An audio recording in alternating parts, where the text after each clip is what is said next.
O câncer tem cura e a nutrição adequada é fundamental para a melhora da imunidade. Estou dando uma olhadinha aqui do lado já para o meu microfone, porque se tivermos algum problema, eu já vou acionar ele. Fique à vontade para dizer de onde vocês estão me ouvindo, se vocês estão me vendo bem, se a imagem não está ficando granulada. Hoje o assunto vai ser bem interessante, vai ser sobre o câncer de pâncreas.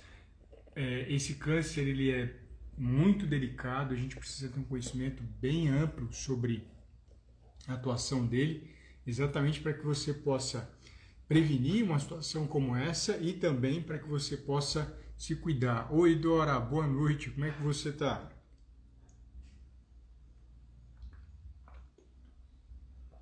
Eu sempre com ela, né? A minha querida água geladinha para acompanhar e também para dar exemplo. Se pegarem os vídeos que eu faço aqui, sempre vocês vão ver eu dando exemplo em relação à água. Oi, Ale, como é que você está? Tudo bem? Hoje eu vou fazer uma aula de uma forma didática, né? Eu trouxe uma ferramenta nova aqui para vocês conhecerem, para ficar mais claro a explicação dos cuidados nutricionais do câncer. Vou até tremer um pouquinho a tela para escrever cuidados nutricionais do câncer, porque quem entrar depois já vai saber do que nós estamos falando. Cuidados nutricionais, vai tremer um pouquinho, peço desculpa, no câncer, nutricionais, no câncer de pâncreas, CA de pâncreas, né? E aí vocês fiquem à vontade para me perguntar, para tirar dúvidas, para interagir, porque vai tornar a aula cada vez mais rica, que essa é minha missão, é minha função aqui ao lado de vocês. Então vamos colocar aqui pâncreas, publicar, fixar, fixado. Agora acho que para de tremer. Então vamos lá, vou esperar só um pouquinho para as pessoas entrarem.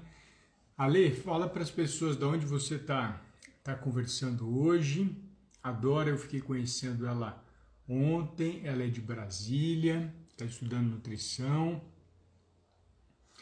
Ali vai se apresentar aqui também, vai falar de onde está conversando, para que vocês possam conhecer, para que a gente possa interagir, que acho que é bem rico essa interação, né? É importante. Essa é a vantagem da live, né? É ao vivo, então a gente pode ter esse contato. Luiz Eduardo Magalhães, nome forte, hein, na Bahia. Nome muito forte na Bahia. Que legal, que legal. E então, vamos começar. Eu vou fazer uma apresentação de quais seriam os sintomas do câncer de pâncreas, né, de alguns problemas relacionados ao pâncreas. Quem que é esse famoso órgão pâncreas? O que ele faz? Dá para viver sem pâncreas? Não dá para viver sem pâncreas? Qual que é o cuidado que eu preciso ter em relação à alimentação desse paciente, quais são as atenções que a gente precisa oferecer e outras situações mais. Então vamos lá, eu trouxe aqui para vocês informação sobre os sintomas. Algumas pessoas sentem, é difícil fazer o diagnóstico do câncer do pâncreas, esse é o primeiro ponto, mas um olhar interessante é que se você tiver uma pessoa que tem muita alteração da glicemia, né? Ora tem hipoglicemia, ora tem glicemia alta, hiperglicemia, é muito importante que ela consulte um médico especialista, em especial endocrinologista, para que ele possa fazer uma avaliação. Nessa avaliação, ele vai verificar como é que está a função do seu pâncreas. Quando eu tinha 14 anos de idade, eu tinha sintomas de hipoglicemia. E por que eu tinha isso? Porque tinha um câncer, tinha um tumor no pâncreas que produzia uma substância parecida com a insulina. Não é insulina, mas ele tem a função da insulina, porque quem produzia essa substância era o câncer, era o tumor. E os médicos que tinham naquela época, pelo menos que me atenderam, não tinham especialização no assunto e eu paguei um preço extremamente caro por isso. Então, a falta de um profissional especialista, às vezes você paga com a própria vida, né? Felizmente eu não precisei pagar com a própria vida, mas eu penei bastante, eu sofri bastante no sentido físico, né? Acho que mais do físico do que emocional, por conta de ter consultado profissionais que não tinham competência devida para fazer isso. Vários viram o problema, você tem hipoglicemia, falar, isso é estirão da idade, isso é isso e aquilo. Isso na cabeça dele, porque ele não fez nenhum exame de imagem para contraindicar ou para falar que realmente tinha alguma outra situação. E outro tinha feito um exame que não é respeitado pelos médicos, mas eu achei que foi bem interessante, que era um iridologista. Ele olha a sua íris e fala, ó, se você tem uma manchinha aqui é porque tal órgão está com problema, se você tem manchinha em tal local é porque você tem tal situação. E ele falou que tinha uma mancha no meu olho, na íris, que estava associado ao pâncreas e ao baço. Pâncreas, baço, ele trouxe de forma bem clara essa informação. E ele era uma pessoa muito questionadora, esse médico. Ficava perguntando, mas por que você é ansioso? Por que você é tal pessoa? Por que você é ciumento? Por que você é isso? Ele era uma das pessoas mais questionadoras que vi. Só que as coisas que ele via, ele não foi capaz de questionar. Ele era capaz de questionar o paciente em relação ao aspecto comportamental. Mas em relação a realmente se a iridologia é séria, é confiável, e ele viu que tinha alguma mancha perto do meu pâncreas e perto do meu baço, ele como médico poderia prescrever um exame de ressonância, de tomografia, de ultrassom, porque ele tem prerrogativa para isso, e aí ele ia bater com o martelo. Ele poderia até mostrar que a ciência que ele usa é boa, mas ele não foi capaz de fazer isso. Ele era muito bom para fazer pergunta e para passar suplementos que não resolveram o meu problema. Então, olha que interessante, não adianta você ter um profissional da sua frente que sabe fazer pergunta, né? Ele precisa saber usar essas respostas que ele está obtendo e essas observações que ele indiretamente conseguiu pelo olho. A iridologia não é recomendada pelo Conselho Federal de Medicina, não sou contra ela, mas se ele tivesse usado esse conhecimento que ele tinha, ele poderia ter dado um tiro muito certeiro, pelo menos na minha situação, né?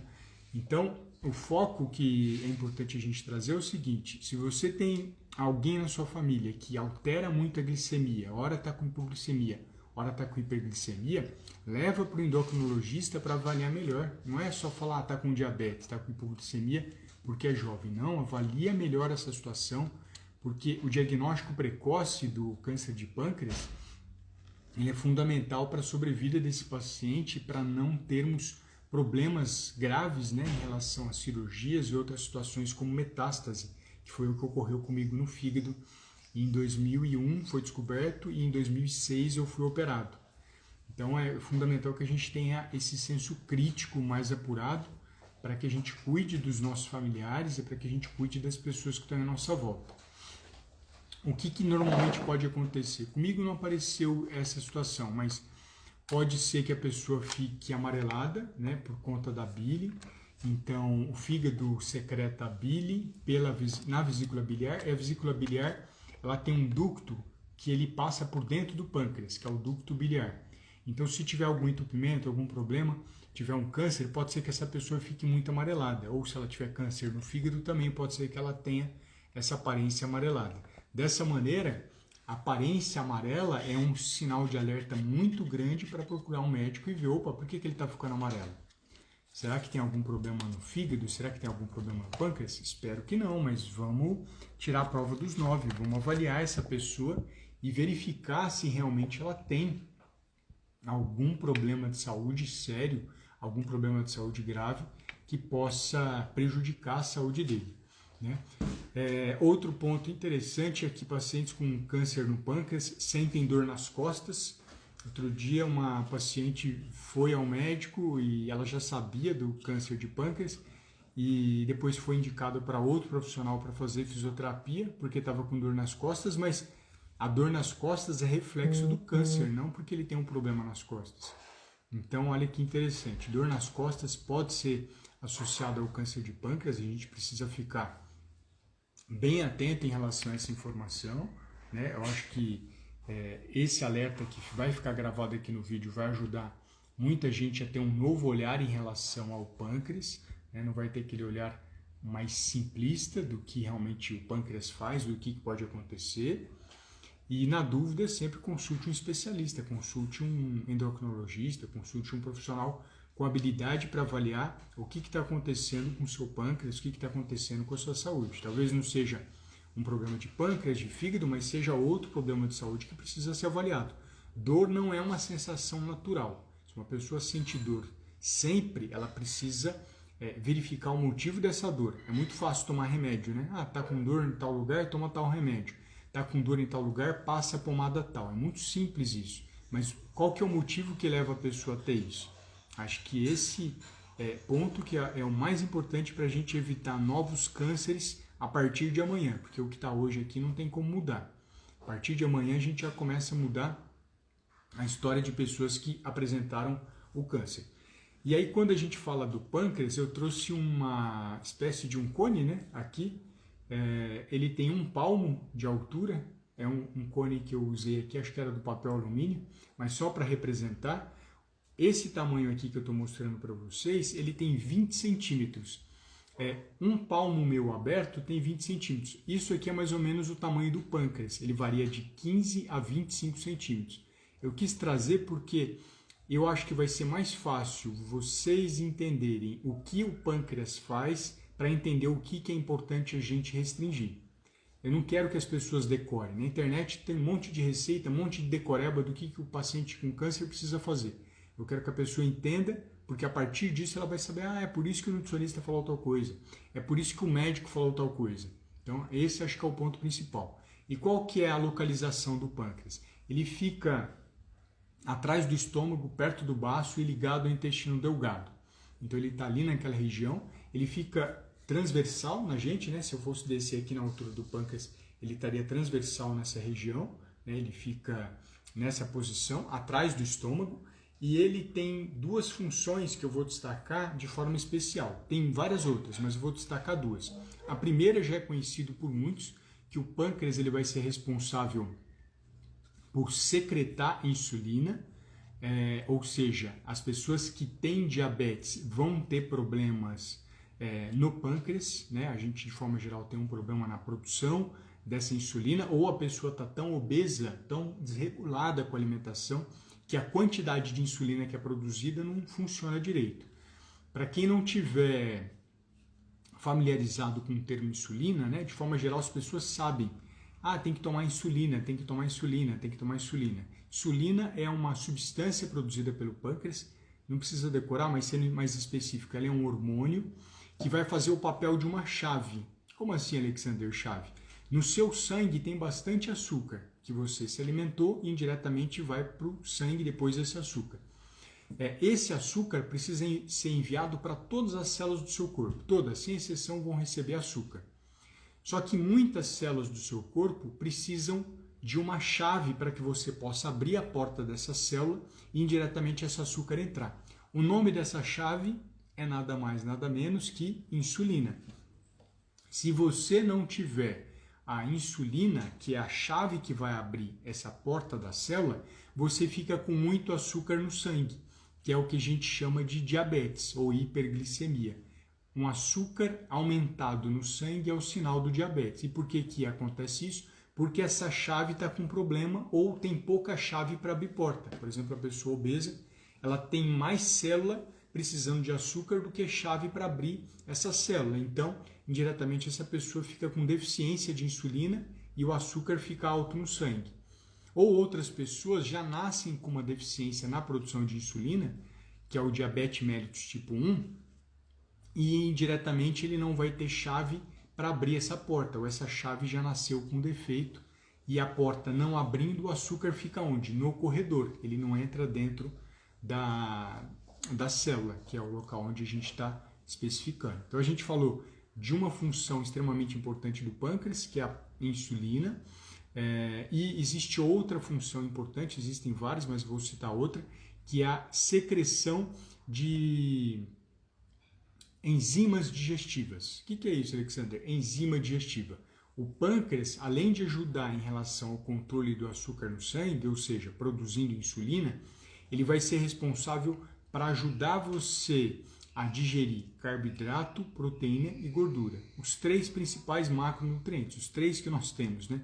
São eles que vão dar energia para o seu corpo, vão formar estruturas do seu corpo, vão ajudar a regular o seu organismo. Então, os 3 macronutrientes, eles vão ser digeridos pelas enzimas secretadas pelo fígado e indiretamente, quando uma pessoa apresenta um problema no pâncreas, ele vai ter dificuldade de fazer digestão de alimentos que são ricos em carboidrato, em proteína e em gordura. Então, olha que interessante. Então, a gente já vai ter alimentos que se contenham essas substâncias, ele vai ter uma dificuldade maior na digestão. Dessa maneira, quais são os caminhos que a gente vai ter que prestar atenção, né? Quando se tem... Ó, o mosquitinho aqui estava me apertando o ouvido. Quando você tem uma pessoa com câncer, é fundamental saber em que localização que está esse câncer. Como assim, Alexandre? Porque o pâncreas, ele é dividido didaticamente em 3 partes. A parte que está ligada ao intestino é chamado de cabeça do pâncreas. A parte que vem em sequência é o corpo e a última parte é a cauda. Então, didaticamente são 3 partes, mas ele é um órgão único. E por que a gente faz essa divisão de cabeça, corpo e cauda? Porque existe uma diferença na resposta desse paciente se o câncer atinge, por exemplo, só a cauda. Eu tenho uma paciente que fez cirurgia, se eu não me engano, em 2013, hoje está ótima. Foi a primeira cirurgia single port do Brasil. O que é single port? Você entra com um robô e por um buraco você tira esse pedaço do pâncreas. Então, as mulheres têm uma questão estética muito mais intensa do que o homem. O médico conseguiu fazer um corte abaixo do umbigo e se você olha de biquíni você não consegue perceber cirurgia alguma, quanto mais uma cirurgia tão complexa quanto a do pâncreas. Olha que incrível essa situação, né? Então você faz o paciente sair rápido do hospital, você diminui o uso de antibiótico e você deixa uma marca muito pequena ali. Eu lembro que era questão de 3 centímetros que fez o corte para entrar o robô e para fazer a retirada dessa parte do pâncreas. É muito incrível esse trabalho, é muito importante esse avanço da medicina. E nela não teve problema de insulina, porque a insulina ela é uma substância produzida por células que ficam próximas à cabeça do pâncreas. Então, existem células, eu até de maneira didática coloquei alguns alfinetes, eu chamo de alfinete de vó. Minha esposa falou que eu estou muito velho, que ela nunca ouviu esse termo. Que são aqueles alfinetes coloridos, vou até tirar aqui para você enxergar. Esse aqui é um alfinete colorido, didaticamente eu peguei ele, né? As células, o conjunto de células que produzem insulina são do tamanho da cabeça desse alfinete. E elas estão espalhadas todas no pâncreas. Em especial, ela está espalhada na cabeça do pâncreas. Então está lotado de bolinhas como essa, que são as glândulas que secretam insulina. Tem um pouco menos no corpo e menos ainda na cauda. Aí o que acontece quando a gente fala, ixi, ele teve câncer na cabeça do pâncreas? É uma situação bem grave, porque como aqui é a principal região onde se produz insulina, provavelmente essa pessoa vai desenvolver diabetes. Então ele vai ser o diabetes mellitus tipo 1. Depois dessa cirurgia, provavelmente ele vai precisar de injeções de insulina, porque a região do corpo dele onde mais se produzia insulina foi eliminada, foi retirada. Diferente daquela minha paciente que tirou só a cauda do pâncreas, um pedacinho, 2, 3 centímetros da cauda do pâncreas. Então é bem diferente essa situação. Dessa maneira, olha como é que muda a conduta do profissional nutricionista em relação à localização do tumor ou à cirurgia que é feita. É claro que mesmo essa questão da cauda precisa ser avaliada a quantidade de insulina, porque se ela secretar pouca insulina, o pâncreas dela, o médico vai precisar oferecer insulina e a gente vai precisar controlar isso na alimentação. Então, o paciente que, por algum motivo, que eu tenho um paciente de 2008 que fez uma cirurgia da retirada total do pâncreas, e essa cirurgia ele retirou todo o pâncreas, foi por robô também. E aí, se você tirou o pâncreas, você tirou também a produção de enzimas que vão digerir carboidrato, proteína e gordura. Se você tira só a cabeça, ainda você consegue produzir enzima para digerir carboidrato, proteína e gordura, mas você provavelmente não vai ter insulina. No caso desse paciente de 2008, ele tirou todo o pâncreas, ele não vai produzir insulina e ele não vai produzir enzimas para digerir o carboidrato, proteína e gordura. Então a gente vai ter que ter um olhar diferente, vai ter que ter um cuidado diferente com ele. O primeiro cuidado vai ser o cuidado médico, de oferecer insulina para ele, programado, porque se ele não tomar, ele vai ter problemas de saúde.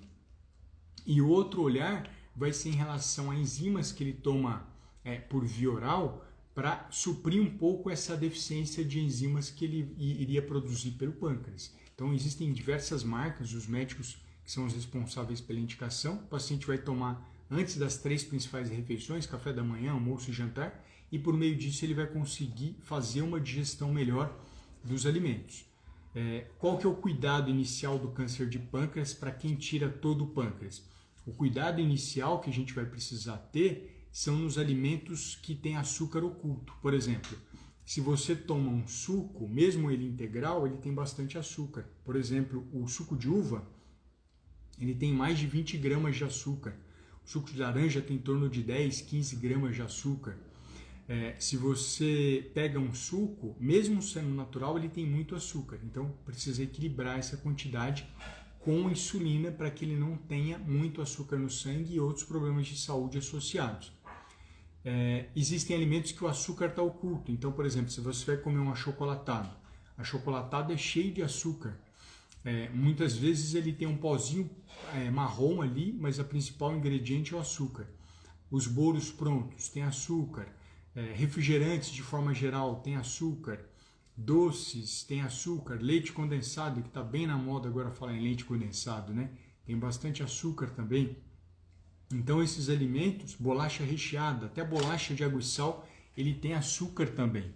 Isso que é interessante. Bolacha de água e sal, ela também tem açúcar. E tem vários, por exemplo, eu fui ver hoje no supermercado, um extrato de tomate tinha ali adicionado açúcar, polpa de tomate adicionado açúcar. Então a cada momento você vai ver um produto novo que está ali na prateleira, presta atenção nos ingredientes e veja se está escrito sacarose, se está escrito açúcar, se está escrito glicose, porque todas essas substâncias são açúcares que estão sendo adicionados ali naquele alimento. Maltodestrina, tem vários tipos de açúcares que podem ser adicionados. Açúcar invertido, vários nomes que podem aparecer de uma maneira diferente, mas que podem interferir nessa glicemia. E a gente precisa ter essa atenção e ter esse conhecimento.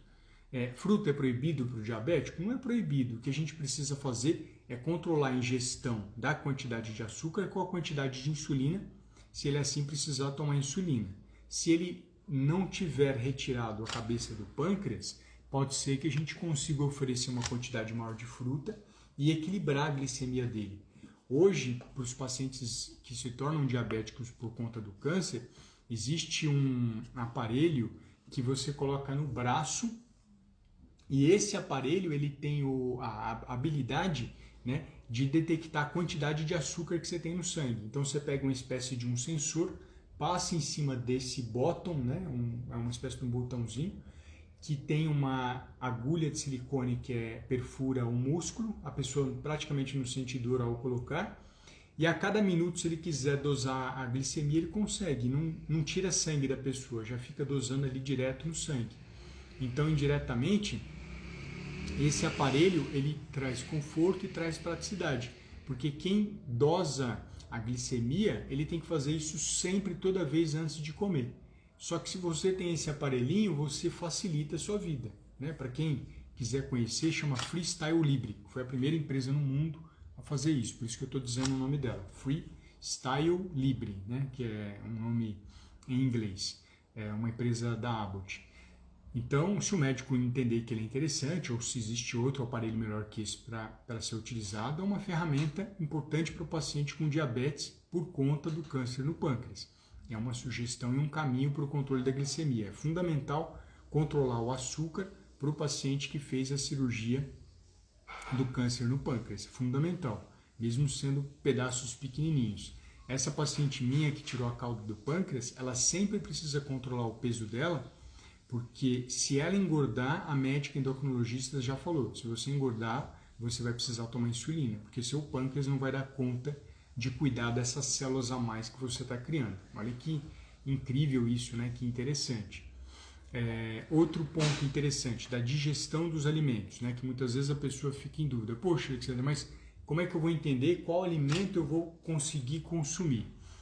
É bem tranquilo se você não decorar. Não decora, é muito ruim quando a gente decora. Se o pâncreas digere carboidrato, proteína e gordura, a gente vai precisar tomar cuidado com esses alimentos que têm essa substância. Poxa, Alexandre, então a pessoa vai tomar só comprimido de vitamina e mineral, porque tudo tem carboidrato, proteína e gordura, é verdade. Mas olha que coisa boa. A boca faz digestão do carboidrato. O intestino também faz digestão do carboidrato.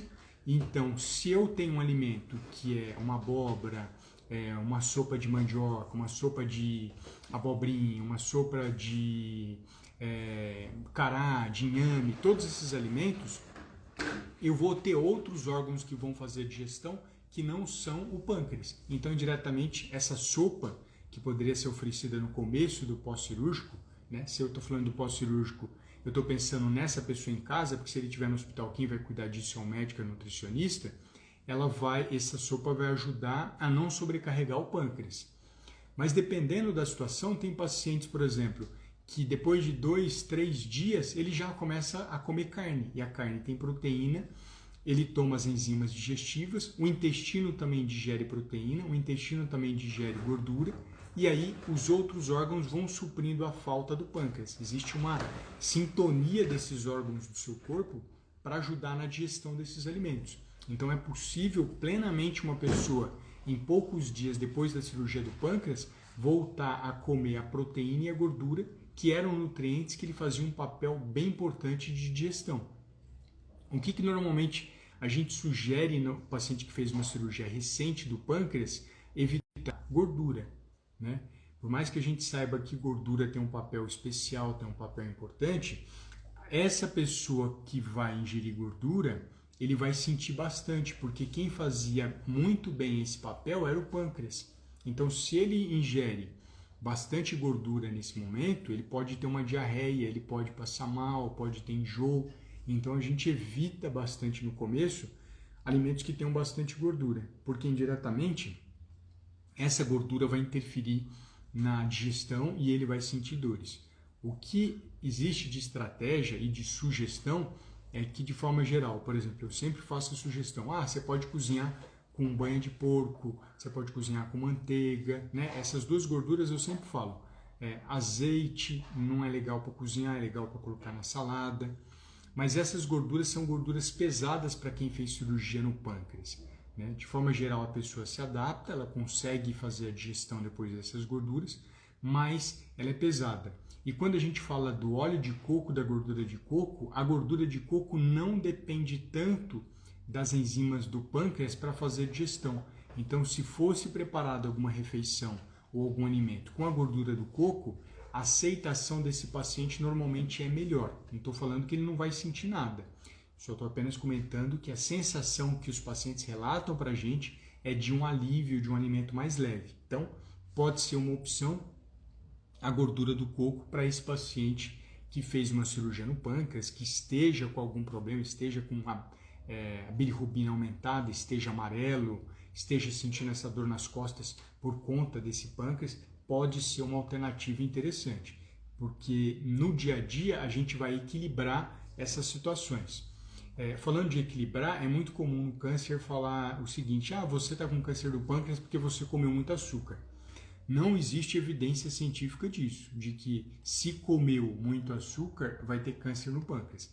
Existe evidência de que se você comer muito açúcar, você vai ficar obeso e a obesidade leva ao câncer, isso sim.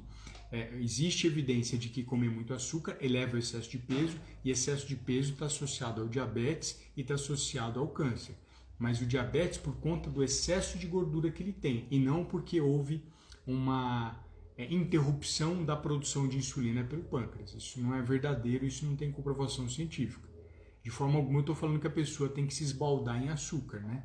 Mesmo porque o consumo que não deveria ser ultrapassado é uma colher de sopa de açúcar por dia. Ou seja, uma quantidade muito pequena, né? Se você pega um copo de suco de laranja, ele já tem essa colher indiretamente de açúcar, né? Essa quantidade de açúcar. A gente precisaria equilibrar com outras frutas para que tivéssemos mais saúde, tivéssemos mais bem-estar. Então, as informações que eu gostaria de trazer para vocês dos cuidados nutricionais com paciente com câncer no pâncreas eram essas. Foi explicar quem que é o pâncreas, quais são os sintomas, qual é o papel que ele exerce, quais são as situações que o paciente vai precisar de um alimento ou vai precisar de outro, e indiretamente pensando sempre em promover saúde e trazer um bem-estar cada vez maior para as pessoas que passaram por esse problema, passaram por essa situação. Sempre lembrando que a melhor forma da gente cuidar de um paciente com câncer é evitar que ele tenha. Então, se as pessoas estiverem acima do peso, comecem se programando hoje a reduzir peso. Se as pessoas estiverem obesas, comecem se programando hoje para reduzir a obesidade. Se essa pessoa tem hábito de fumar, programe-se hoje para reduzir o consumo. Se essa pessoa tem hábito de beber todo final de semana, programe-se para mudar isso também. Porque o câncer ele é silencioso, em especial do pâncreas, e quanto mais fatores de risco a pessoa tem, fumo, bebida alcoólica, sedentarismo, má alimentação e obesidade, mais chance é de desenvolver essa doença. Combinado? As pessoas, mudando de assunto, as pessoas têm me perguntado sobre o e-book, eu não sei se vocês receberam, mas eu mandei por e-mail. Para quem não recebeu por e-mail, dá uma olhadinha na caixa de spam, dá uma olhadinha na aba promocional. Se mesmo assim vocês olharam e não conseguiram enxergá-lo, não está lá, manda para mim um direct, né? Porque aí eu vou ver o que está acontecendo para você receber, que eu desejo muito que vocês façam as receitas para aumentar a imunidade e repostem. E está aberto agora, nesse momento, meu curso de mentoria, para você dar um passo além no cuidado dos pacientes com câncer, em especial essa parte nutricional, que é a minha especialidade, que eu tenho 28 anos de experiência comigo mesmo e 17 com pacientes oncológicos, e vai ser muito especial para você cuidar da sua saúde, para quem quer evitar recidiva, cuidar da saúde do paciente que recebeu o diagnóstico agora ou do paciente que já está em tratamento, tá bom? E as vagas vão encerrar provavelmente na terça-feira. Eu não vou segurar mais do que terça e pode ser que eu feche o carrinho antes de compra. Pode ser que você tente comprar outro dia que não hoje e eu seja obrigado a fechá-lo porque eu não vou deixar uma turma muito grande. Combinado? O pessoal está agradecendo, falou que recebeu, gratidão, obrigada. Eu que agradeço a atenção de vocês. E assim que vocês fizerem a receita, marquem meu nome, Alexandre Marcelo Zoom, e repostem. Vai ser um prazer colocar como é que vocês prepararam essa receita, o que vocês acharam dela. Ela foi feita com muito carinho para vocês. Aqui está escrito aqui, Priscila, equipe, nutricionista, minha esposa, e a grande idealizadora dessas receitas, ela é a grande fotógrafa dessas receitas.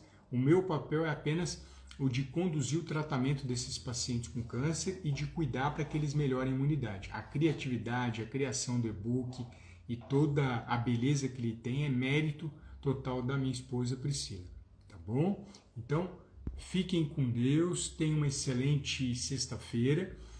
Honrei minha promessa, que seria de segunda a sexta-feira fazer live às 18 horas. A partir de amanhã eu volto a fazer a live às 6 horas da manhã. Combinado? Então, obrigado a todas e a todas e fiquem com Deus. Excelente final de semana.